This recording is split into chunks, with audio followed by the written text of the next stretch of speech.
All right, we are recording. I think it's 16. Yes, it's 16. The Willow-Wren and the Bear, which yeah, in Grimm's Fairy Tales, which I'm a little uncertain if it has a moral or not. It might just be a story. I'm hoping it has a moral, but I'm not entirely certain. So, the story goes like this: Bear and the wolf are just walking through forest.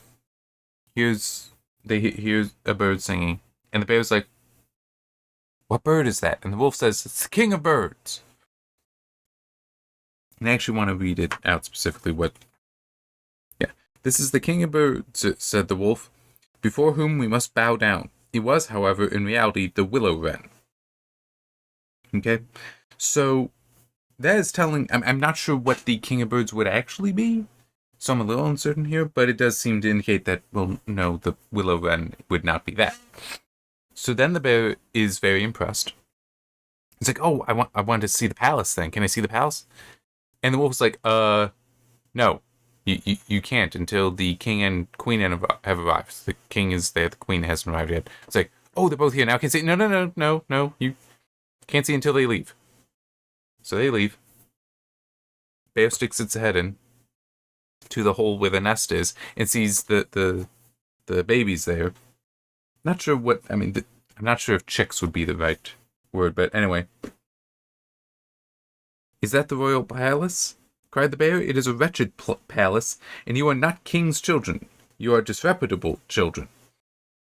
When the young wrens heard that, they were frightfully angry and screamed, "No, that we are not. That we are not. Our parents are honest people. Bear, thou wilt have to pay for that." And despite him leaving, the bear leaving, they keep yelling about this. Parents come back and are like, "Oh, well, the bear shall be punished for that. We'll have war." It's like, what? So a war ends up happening between basically all the land animals and the birds and other flying animals, including insects. Okay. That the way it's described makes it sound like it's kind of expected that the land animals would win. But their general, the fox, most cunning of them, so it makes sense, is made the general.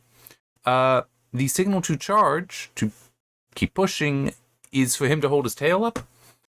But a gnat kind of heard this being planned out, and they said, "Okay, we'll have the hornet stinging the fox, so eventually it has to bring the tail down, tuck it between its legs because it's in pain, causing the animals to, the land animals to give up, to run away to their holes, thinking that they're going to lose."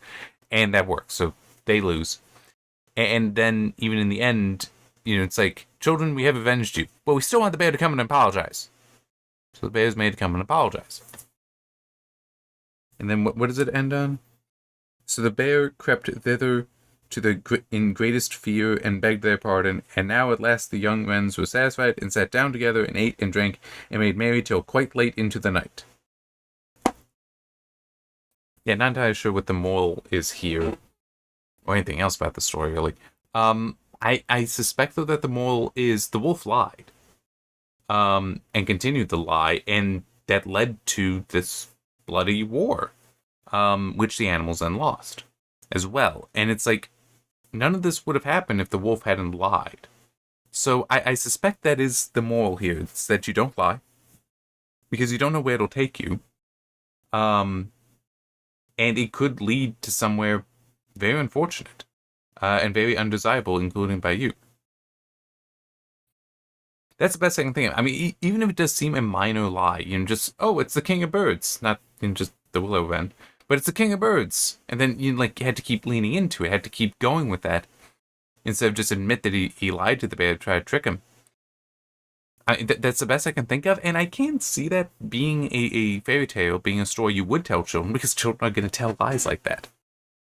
It's just normally you don't expect parents to escalate it like that. You'd expect a parent to understand. No, kids are being kids. Let's relax on this. Or even just confront the bear and be like, "Dude, why did you insult my kids?" And the bear would be like, "Well, they're not the children of kings. What are you talking about? Who said we were king? The wolf said it. We're Willow-Wrens. We're not a king and queen. I mean, we like to be that, but I mean, we're not that. What? The wolf, would you do me? Come and apologize to my kids? You really upset them. Would you come do that? And then not talk to that wolf. He didn't help you. He's actually causing this. I'm upset at the wolf. I'm not upset at you, but they're upset at you. You really need to come and apologize to me. It's all good though. It's like, why wouldn't they do that? It says like, we'll have a bloody war. And it even says it that way, a bloody war. I don't remember if I actually read that, so it's just... Yeah. Old Growler, why hast thou insulted my children? Thou shalt suffer for it. We will punish thee by a bloody war. It's like, what? Why are you going to that? I mean, still, it is a fairy tale. Take it to the extremes to prove the point. I get that. But I'm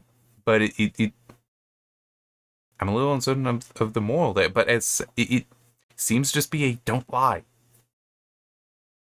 which is a good thing to teach. And that, even these small lies that you think are innocuous, well, no, they can still lead to something worse. I mean, I'm just thinking like the whole boy who cried wolf kind of thing, because that's also, again, small lies. It doesn't seem that impactful, except it does, because in that case it breaks people's trust in you, and then when that trust is necessary, it's no longer there. This is obviously a very different way of showing it, because it's not so much of breaking trust, but there can be very serious consequences. But it's best I can guess for it, so yeah. Best I got. So this can be a short one then. It is also a short story. Short tale. Next we have Sweetheart Roland, which there's a plate here, an image for... I mean, they basically all have some kind of image.